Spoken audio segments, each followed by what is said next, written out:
Founded in 1870, CMS College is one of the oldest colleges in India and one of the largest colleges in Kerala state. Reverend Benjamin Bailey was a founder principal of CMS College. As the first principal of the college, he introduced modern curriculum modeled on the University of Cambridge, England, and began English education in Kerala in 1870. He is also known as the father of Malayalam printing and book publishing by establishing CMS Press, the first printing press in Kerala, and authoring dictionaries and translated several books into Malayalam, including the first complete Bible.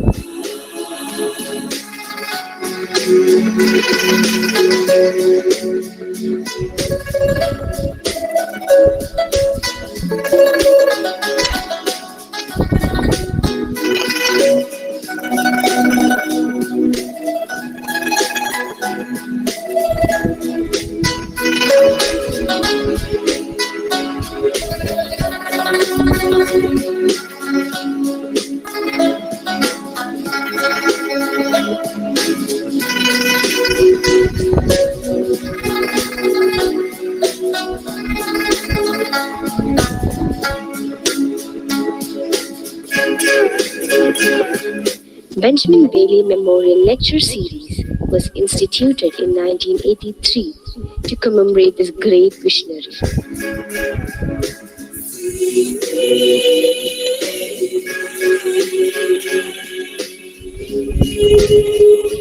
Benjamin Bailey Memorial Lectures were delivered every year by eminent persons from different walks of life, from scientists to diplomats, and from administrators to academicians. These lectures provide a feast for the intellectual elite of Kerala and serve to keep alive the memory of this versatile genius who set Kerala on the path of progress and development.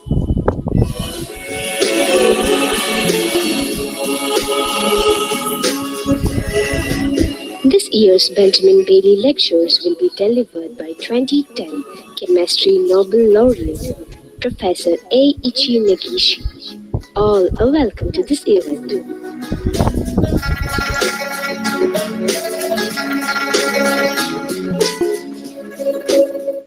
ഈ ഡോക്യുമെന്ററിയിലൂടെ ഈ college പുറലോകത്തിന് പുതിയ കാഴ്ചകളും പുതിയ ദർശനങ്ങളും പുതിയ ഉൾക്കാഴ്ചകളും നൽകുമെന്നുള്ളത് തർക്കമറ്റ സംഗതിയാണ്.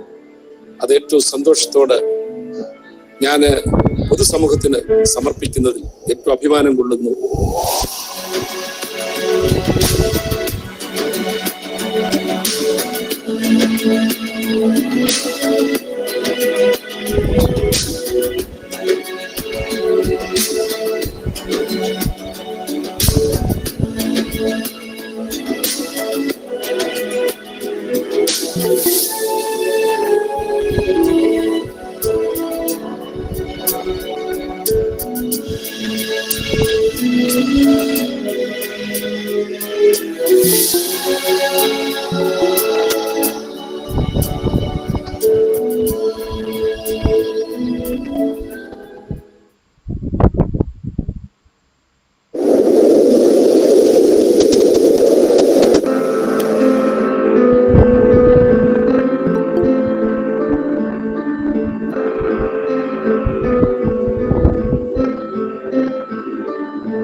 Kottayam CMS കോളേജിന്റെ ശതാബ്ദി ആഘോഷങ്ങളോടനുബന്ധിച്ച് പ്രത്യേകമായി ക്രമീകരിക്കുന്ന mega ഷോയിലേക്ക് ഞാൻ സ്വാഗതം ചെയ്യുന്നു. അത്യന്താധുനിക സംവിധാനങ്ങളുടെ സ്റ്റേജാണ് ഇതിന്റെ ഏറ്റവും പ്രത്യേകത.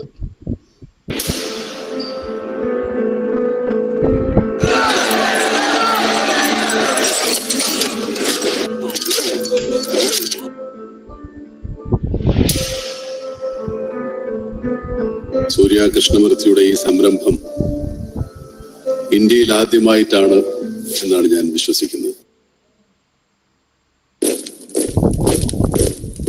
ഒരു ജീവനുള്ള കഥാപാത്രങ്ങളെയും ജീവനുള്ള കഥാവസ്തുക്കളെയും മറ്റു ജീവജാലങ്ങളെയും ചേർത്തൊരു പക്ഷേ ആദ്യമായിട്ടാണ് ഒരു രംഗാവതരണം ബൈബിളിൽ പറ്റി നടക്കുന്നു.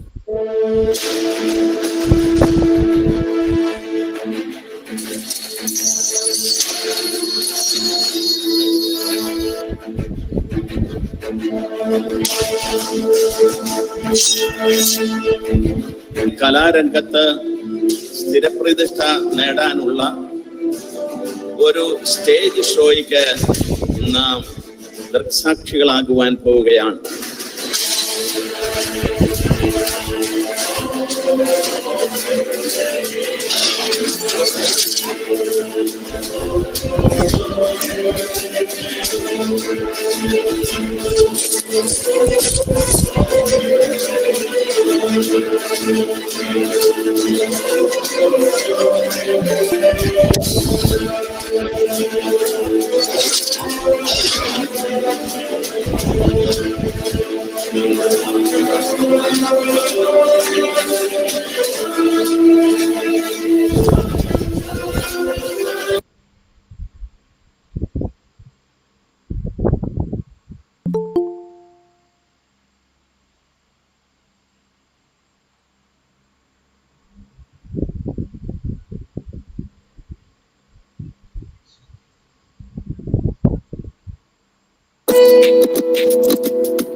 വേററിവിൻ പൊന്നുറവേ നെടിയ നെടിയ തീർത്ഥാടനം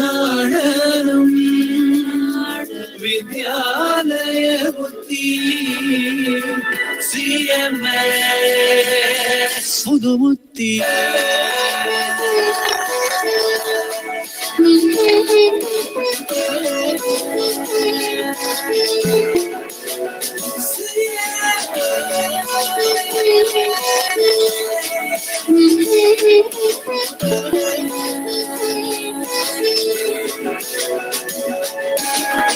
ഇരുന്നൂറിൻ പടിവട്ടത്തിലെ ആത്മാർപ്പണം ഈ മഹോത്സവം കൊണ്ടാടാം. ഇരുന്നൂറിൻ പടിവട്ടത്തിലെ ആത്മാർപ്പണം ഈ മഹോത്സവം കൊണ്ടാടാം. സത്യകാമന്മാരെ സത്യകാമന്മാരെ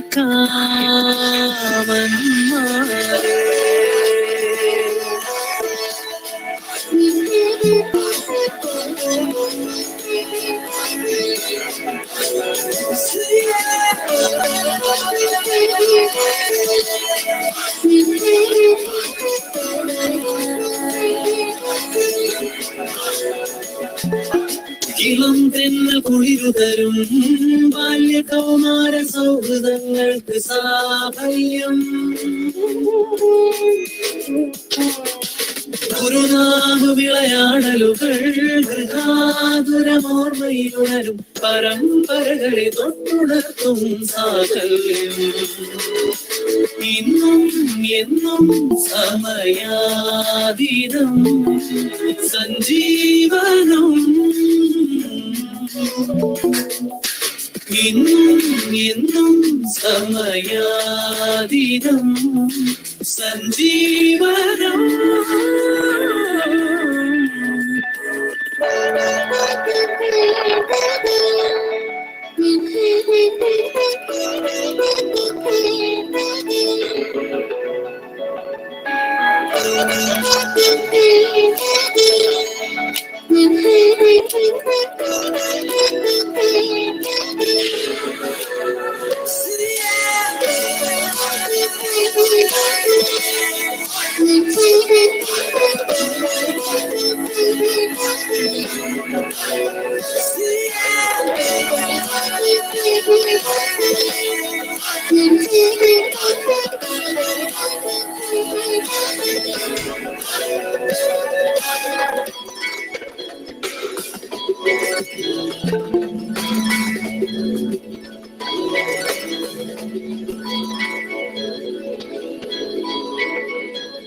ഇവിടെ എന്നിലുറങ്ങുന്നു സാഹിതീയജ്ഞാചാര്യന്മാർ ഭാഷാലിപി വിന്യാസവടിവുകളെ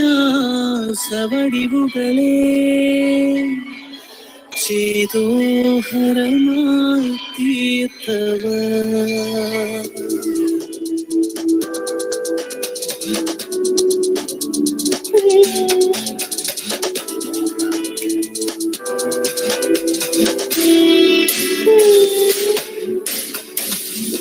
ഉന്നതവാണി വിദ്യയിൽ മലയാണ്മയ്ക്കഭിനവ ദ്യുതി പകർന്നവരീ മനീഷികൾ ഉപനിഷൽ സൂക്തങ്ങൾ താനി മുഴങ്ങും ആശ്രമവാടമിതിൽ പൂർവലതയുടെ ഉൾമരിയും നന്ദനരാമമിതിൽ ഒരു മഹാസംസ്കൃതിയുടെ ഓർമ്മയിൽ വിജയഘോഷം കൊണ്ടാടാം വിജയഘോഷം കൊണ്ടാടാം വിജയഘോഷം കൊണ്ടാടാം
ഇളം തെന്ന കുളിരുതരും ബാല്യകൗമാര സൗഹൃദങ്ങൾക്ക് സാഫല്യം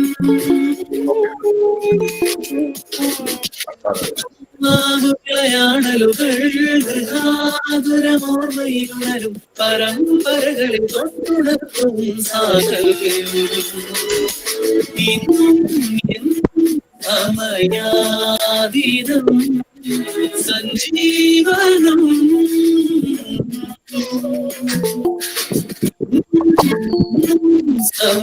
സമയാതീതം സഞ്ജീവനം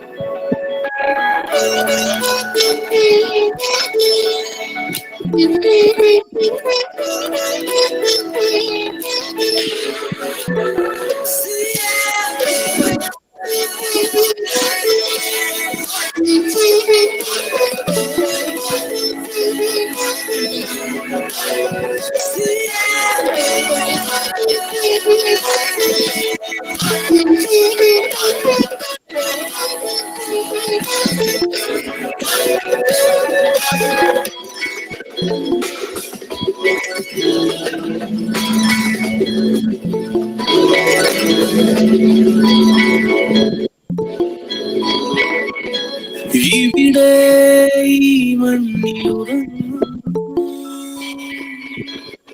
സാഹിതീയജ്ഞാചാര്യന്മാർ ഭാഷാലിപി വിന്യാസവടിവുകളെ ചെയ്തു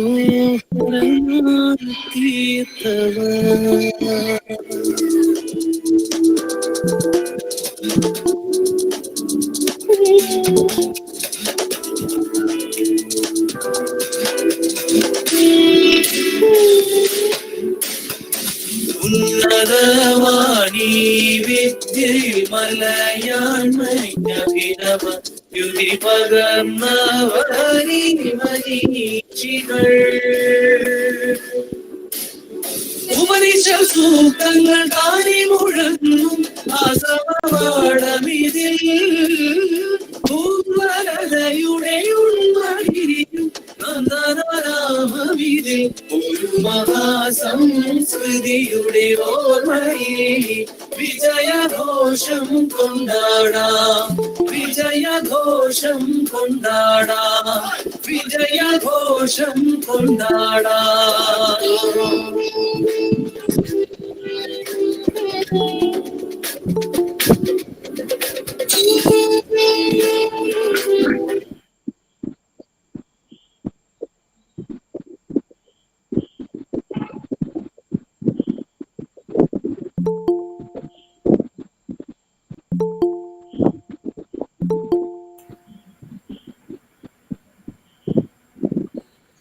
Attention please. We request everyone participating to please turn off your video camera and your microphone.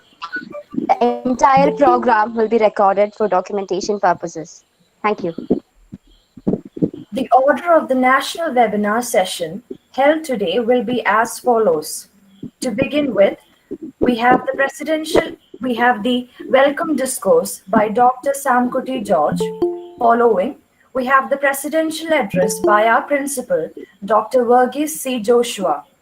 Next, we have our Chief Speaker of the Day, Dr. Alexander Jacob, IPS Officer, DGP, retired Kerala Police, to talk on the topic, Economic Survival of Kerala after COVID-19 Crisis.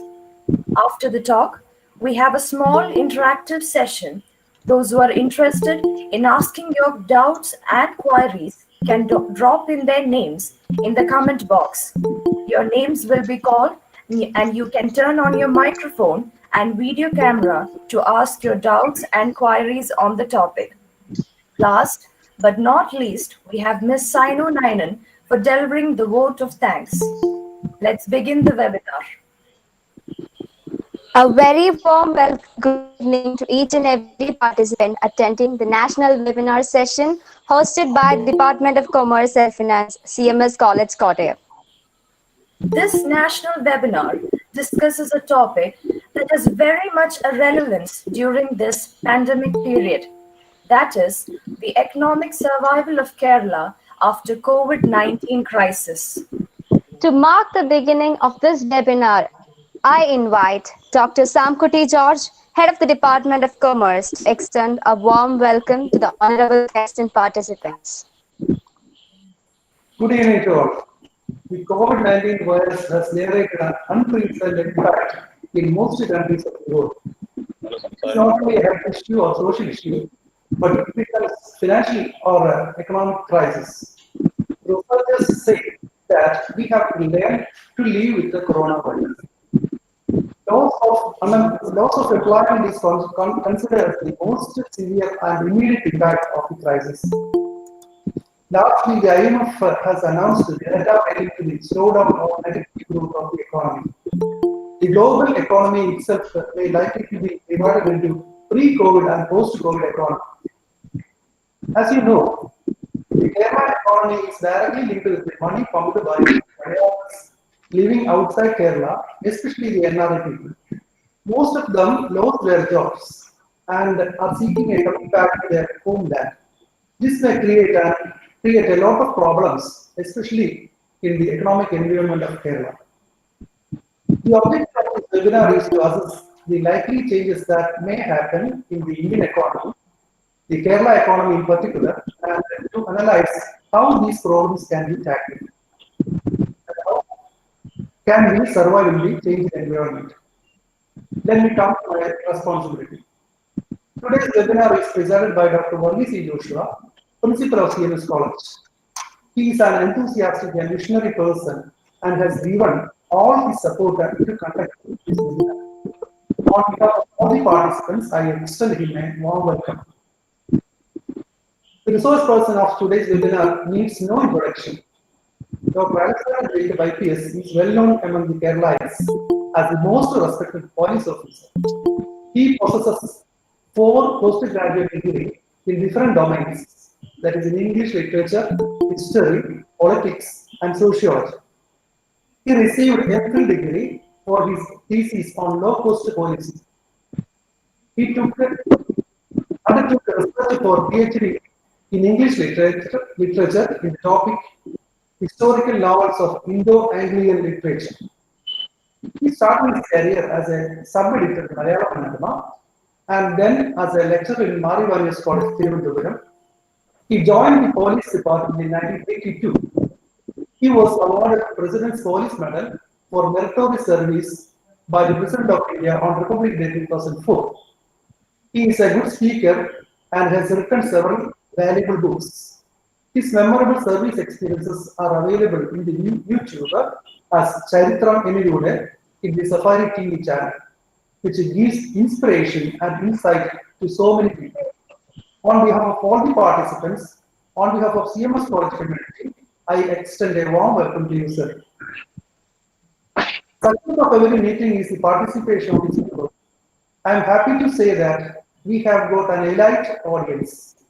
320 participants have registered so far, including academicians and research scholars from outside Kerala. I welcome all the participants and hope this webinar will be a fruitful one to all of us. Thank you. Thank you, sir.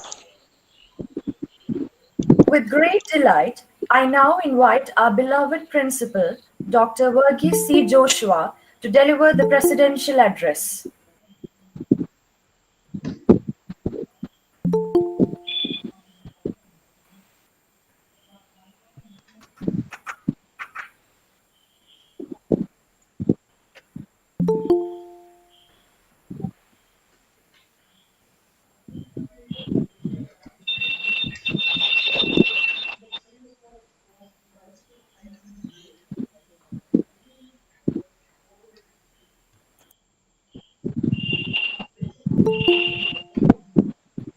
With great delight, I now invite our beloved principal, Dr. Verghese C. Joshua, to deliver the presidential address. Good evening to all. Ladies and gentlemen, may I extend greetings to all from CMS College. Welcome once again, the Honorable Dr. Alexander Jacob, IPS. I am truly happy to be here at this moment. Even CMS College crossed the milestone of 200 years, it remains a forward-looking institution. The pace of change in the world is ever accelerating and disruptive. We recognize that we are preparing our students for careers that may not ever exist yet, and to become active citizens of a world that will continue to evolve in ways that are inconceivable to us and now. One of the important definitions of learning is reacting effectively to our environment in the future based on feedback that you have received in the past. As you know, Colonel John Monroe started a vaccination center, or in fact, a vaccination department in Travancore in 1813 under the regency of Island Tirunal Rani Gauri Lakshmi Bai. Interestingly, in the same year, in his initiative, the construction of Kottayam College, that is our college, CMS College, was started. And later, our college was established in 1817. And in 1818 and 1819, our college served as a center for vaccination center for against smallpox, that the fatal pandemic of that time. I am mentioning this incident now to just remind that our college has a long tradition of fighting against pandemic. The decline in economic activity because of the COVID-19 pandemic is unprecedented in the world history as well. It has been largely lots of names suggested for this COVID crisis. The most popular one is Pandation, suggested by David McWilliams, who previously worked for Central Bank of Ireland. Other names include GCR, Global Coronavirus Recession, suggested by economists from Oxford University. Global Handstroke was another one, and it was suggested by Bloomberg Economics. And the economic activity of Kerala has plummeted in the wake of the corona recession. The depth and speed of the decline will rival that of the Great Depression. Now, there are lots of questions in front of us. One, will the aftermath be as painful? Second one, will the economy safely recover once the pandemic has passed? And if so, when will that be? And what would be the shape of the recovery? In that case also, in the optimistic case or in the pessimistic case, if that Z-shaped, V-shaped, or U-shaped, W-shaped, all these are optimistic. And in fact, if whether it should be L-shaped, the most pessimistic, there are a lot of questions. And the main question, in fact, is what will determine the shape of the recovery as well, and what can policy do? And today, we have a renowned speaker, Dr. Alexander Jacob, IPS, is with us to discuss these questions. These words, may I declare this webinar open. Thank you.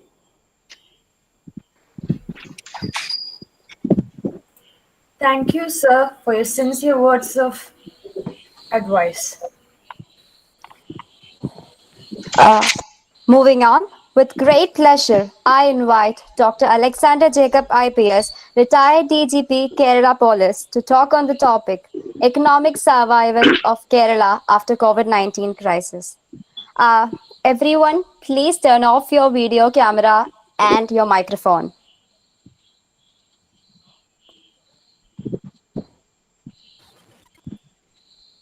Good evening to all the participants who are attending this webinar from different parts of the world. Kerala was never one country throughout history.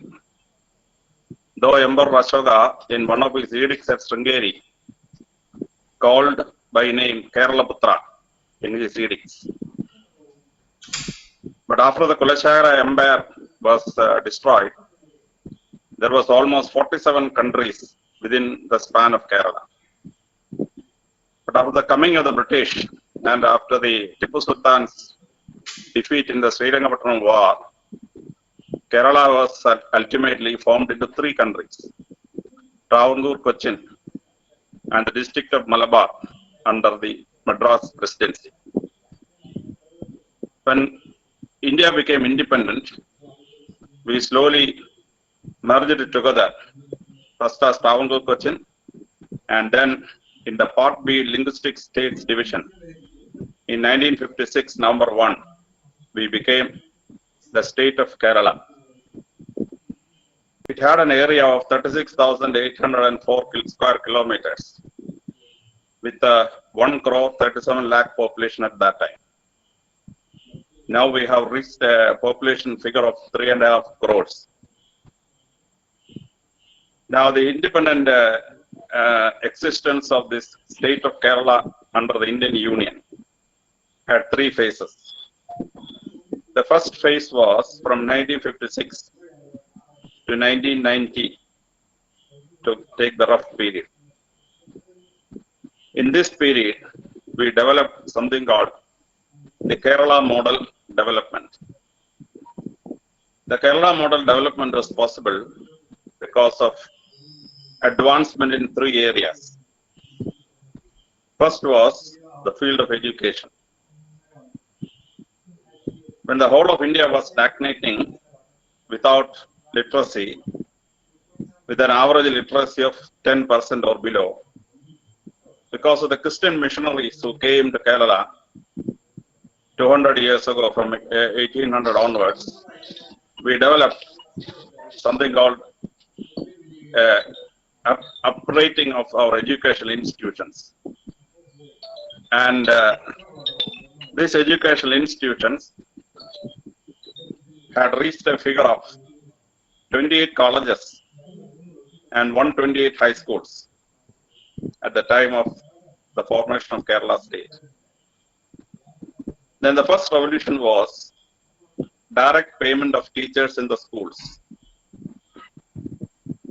And it created a large number of schools in a span of 7 years. In 1964, pre-degree was introduced, and it created large number of junior colleges. And in 1973, direct payment for the colleges were brought in. This created establishment of large number of colleges. And in 2002 and 3, Sri A.K. Antony as Chief Minister allowed unaided technical and professional colleges in Kerala, which created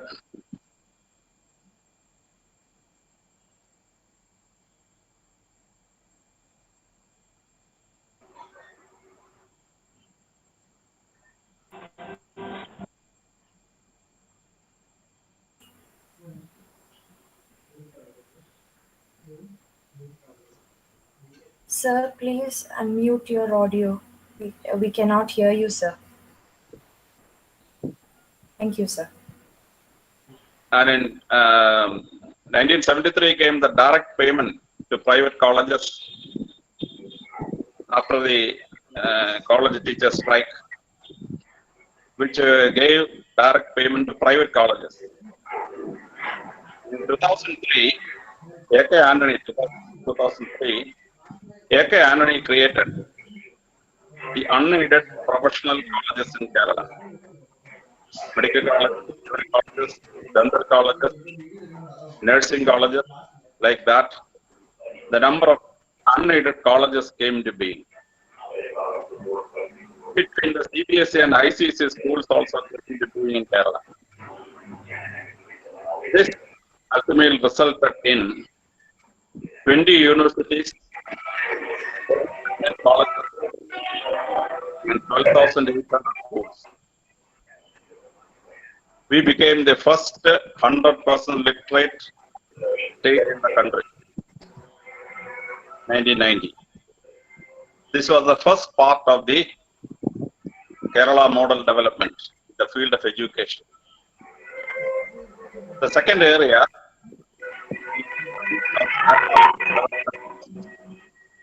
in the field of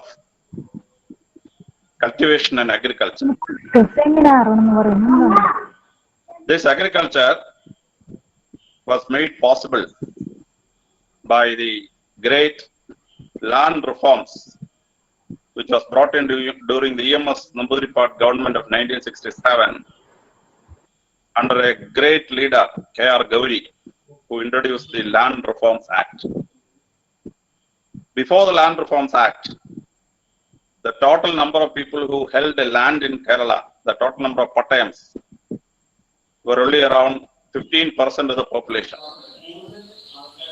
Now, the land reforms brought into being, and every Kudigadappa became landowner. The 2 lakh acres of wetlands under the Mangumbil Patter family just vanished. EMS Namboodiripat's own family had almost 8 square kilometers of area under that family. It disappeared. The Kayal Rajakanmar, so-called families, with 30,000 acres of land, just disappeared. It created the great agricultural revolution in which even an ordinary person can have some income from coconut tree or coconut tree or wet paddy fields, like that. The third area we attempted was in the field of medicine. Beginning with the great revolution under Travancore benevolent Rajas and led by the Christian missionaries, lot of welfare hospitals came to being in Kerala. Vaccination was introduced. Primary health center was introduced. This platform was used, this foundation was used by the governments from 1957 to 1987 or so. It created universal medical care in Kerala. These 3 things led the Kerala model development. And this Kerala model development paved the way for increased living index established in Kerala. 100% literacy, life expectancy in the throughout India was only 51. Kerala reached 68 for men and 73 for women in Kerala, life expectancy. The infant mortality came down wonderfully and it equaled the European standards. And in the per square kilometers of graduates in the world, the cities like Trivandrum and Changanasheri overtook London and New York in the number of graduates per square kilometers. It was a wonderful Kerala model development, which many European countries even envied at that time. Throughout the world, many universities have many PhDs produced by scholars who came to Kerala and studied this phenomena. When the per capita income of a Malayali is only 1/3 of that of the whole of India, the living index thing was almost 3 times that of other Indians. This created a wonderful police department, law and order machinery in Kerala. When the police is measured by the IB and as well as the Center of Indian Industries, Kerala police was almost at the 12th position. But 2001, we became number 1 in the whole of India. And last 19 years, we keep that number 1 position as the best police force among the 31 police in the 31 states. This phenomenon from 1957 to 1990 gave the way to the second phase of Kerala's economy. But in certain areas, it declined, and certain areas, it improved. The first area Kerala clicked in India was in exporting our human brain. When Kerala was formed in 1956, $1 was 4.5 rupees. In 1969, Indira Gandhi devalued Indian rupee to 7.5 rupees. In 1991, when Manmohan Singh was the finance minister, it became 18 rupees. $1 became 18 rupees. But by 2010, $1 was 42 rupees. And now it is around 76 rupees. But Malayalis had an advantage. When Pandit Jawaharlal Nehru advised the 3-language formula, Tamil Nadu and other southern states had nothing doing. Anti-Hindi agitation.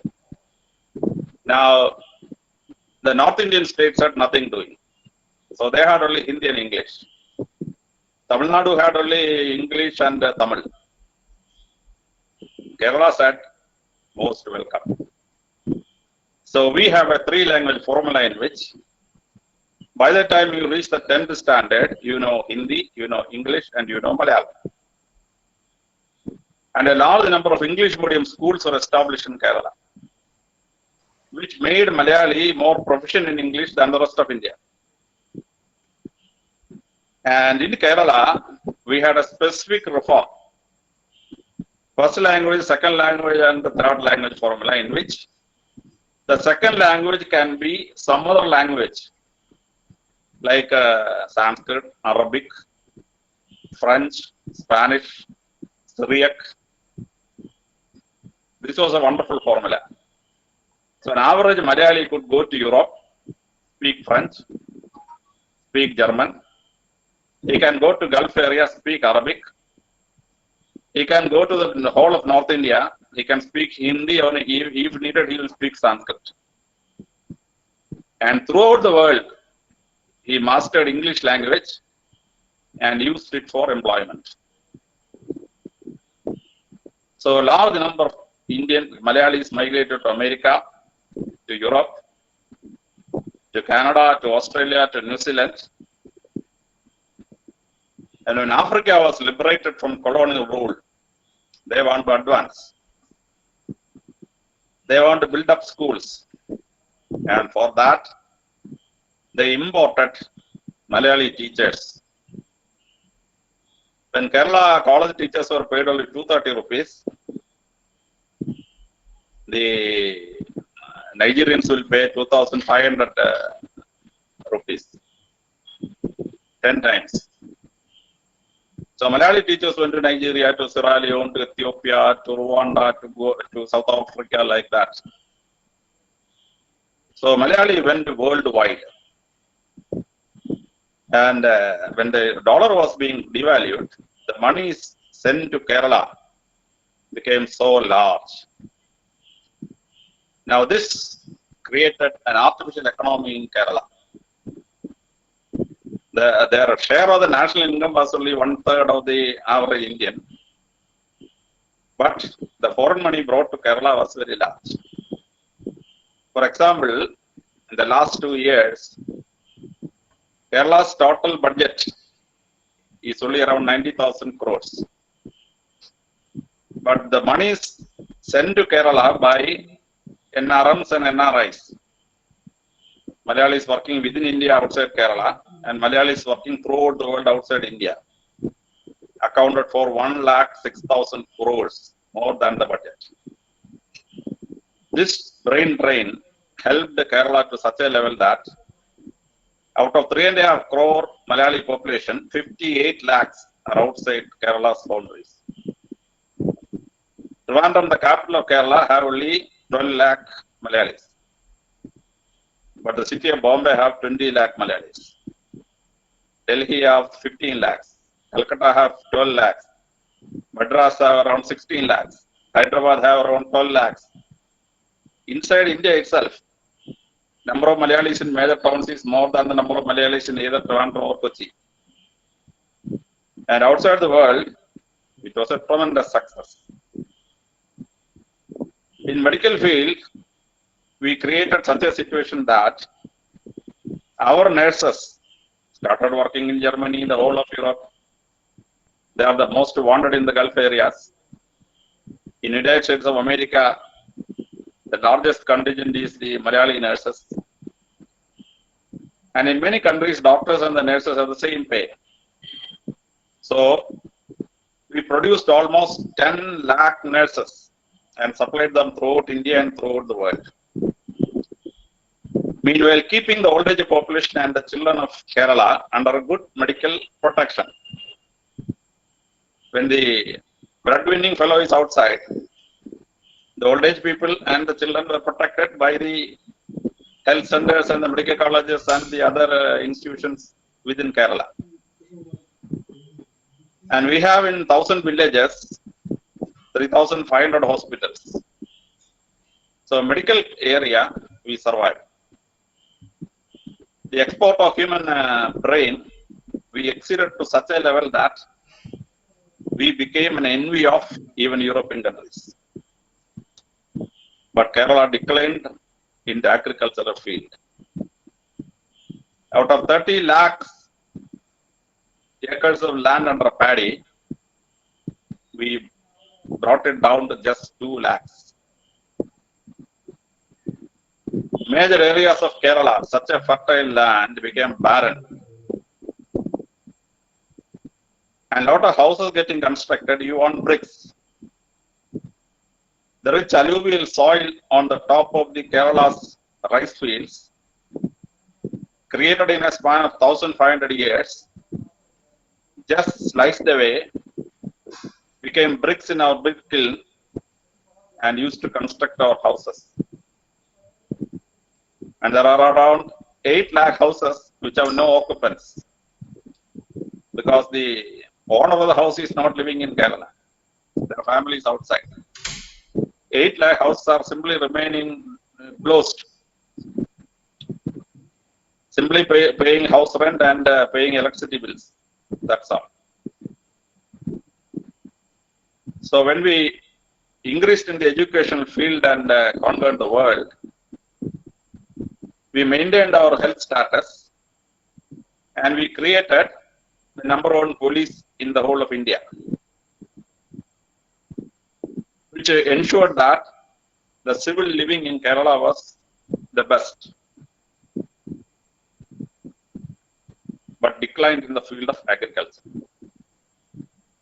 So from 1990s to 1918, they say the turning our year, for a span of around 28 years, the Kerala model development succeeded. But then the Kerala model development started failing.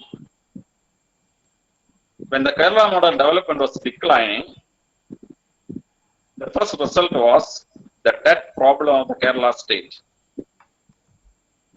When 2001, the Academy government was formed at the turn of the century, Kerala government's total debt was 21,000 crores.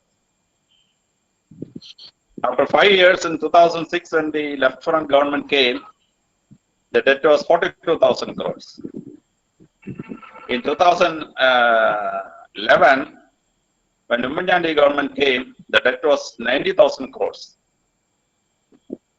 After 5 years in 2016, our debt reached 2 lakh crores.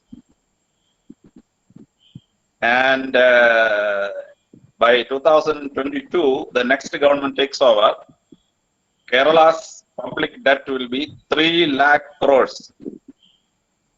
And the private debt of Malayalis is increasing like in an astronomical way. This is what the economic survey has revealed. So the Kerala model development was toppled, and by 2019, we were reaching the bottom position in economics. And that time, unfortunately, COVID came. This was the most unfortunate time when COVID-19 can strike Kerala. But we are very lucky that Kerala government have done wonderfully well. Even the Economic Times and the Washington Post and the London Mail, the UNO, the World Health Organization, everybody is wonderstruck. Kerala was the first state in which COVID struck. From Wuhan, the first COVID case came to Kerala. And in the last 6 months, we were projected to have more than 1 lakh COVID victims or COVID infected people. We have restricted to 4,000. And the other wonderful thing is, throughout India, if you take 136 crores population, Kerala have a population of 3.5 crores, or roughly 3%. But you take the total number of people infected, India have around 15 lakh people in infection rate, etc.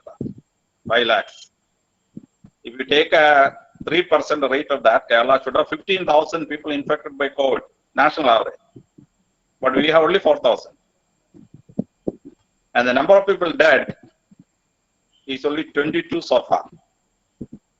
If you take the national average, total people dead in India, and work out it's 3%. We should have 200 people died by now. So Kerala's performance is something which is mind-boggling. That's why the whole world is studying how Kerala nearly brought it to 16 people infected by COVID by May 7, by the time the people from Gulf started coming down. Now this COVID-19 is going to hit Kerala very, very badly.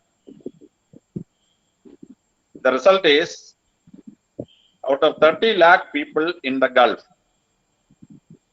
in 2018 around 2 lakh people returned, losing their jobs because of the fall in oil prices. 2019 it is estimated that around 3 lakh people returned. In 2020 it is estimated that around 7 lakh people will return from Gulf. So the net people in the Gulf will be brought down from around 30 lakhs to roughly around 20 lakhs. So 10 lakh people losing their lucrative jobs in the Gulf and coming back is a shock which Kerala may not be able to survive.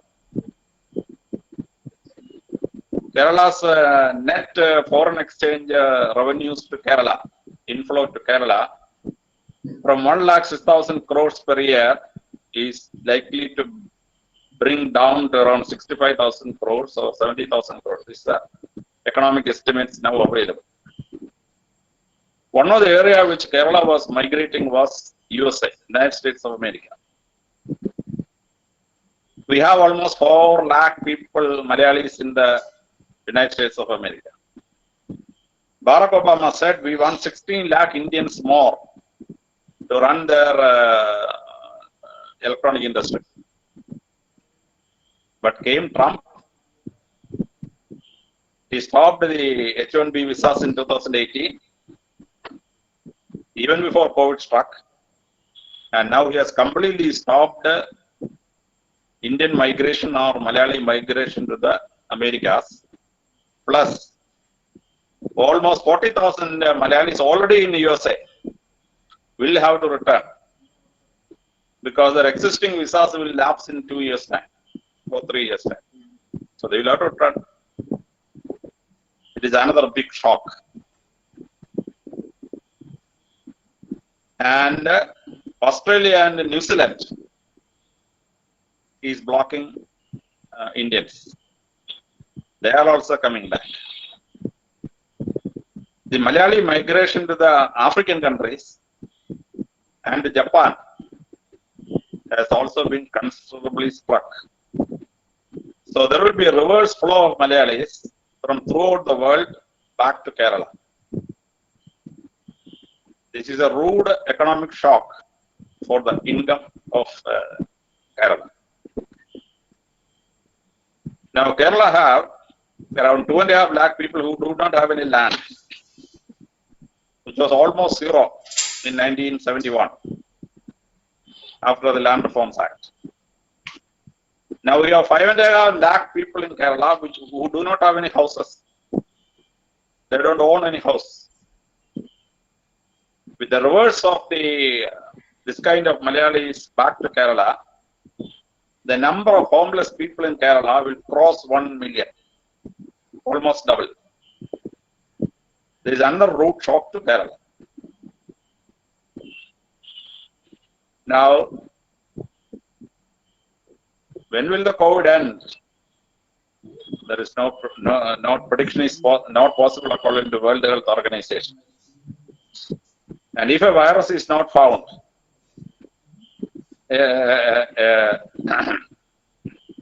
anti-COVID virus vaccine is not found, the process will be prolonged.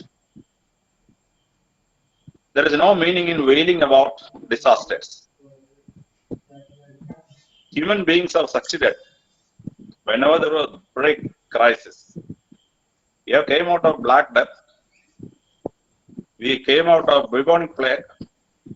We came out of Spanish flu. Human beings have always been successful. So what are the possible remedies? First remedy is, they say, keep away your jargons and unnecessary protest, and don't get into the fabricated theories posted by the Americans and the Europe on us.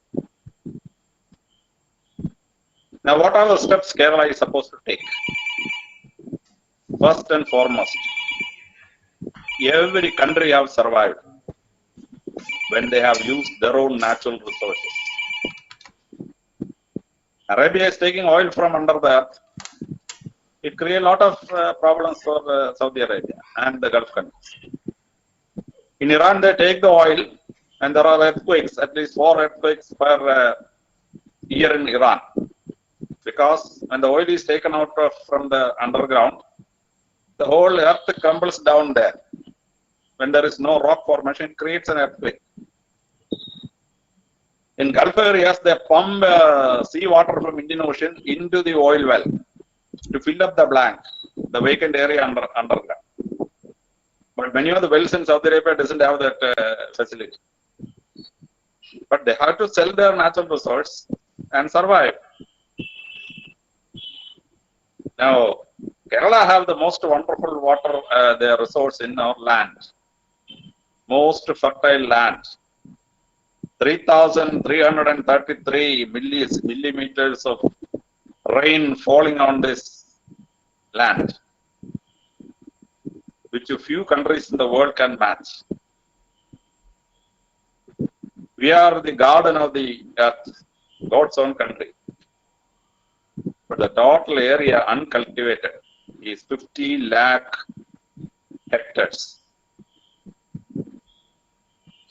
You have to turn back to agriculture, which The second phase of Kerala model development we abandoned. We brought in around 20 lakh of the people from Bihar, Bangladesh, Orissa and other North Indian states to do work here, house building, or your plantation work, etc. This is not possible. Short time it is okay. We have to use our manpower to cultivate the 30 lakh hectares of rice fields back to rice cultivation, and 20 lakh additional hectares available to cultivate our vegetables and other things. We cannot survive with bringing Andhra rice, vegetables from Tamil Nadu, and things from outside India. No more possible. Importing food items from the outside India will not be possible if the COVID situation continues. So back to cultivation of rice fields. 30 lakh hectares of rice fields have to be recultivated with rice. We should be self-sufficient in rice. 20 lakh of other hectares or other area, we should go back to vegetables or other cultivation. Within your small compound of 30 cents, you can create a vegetable garden. Self-sustainability in food is the first thing you have to do. The second biggest natural resource what you have is your water. Our water causes floods occasionally. There was a big flood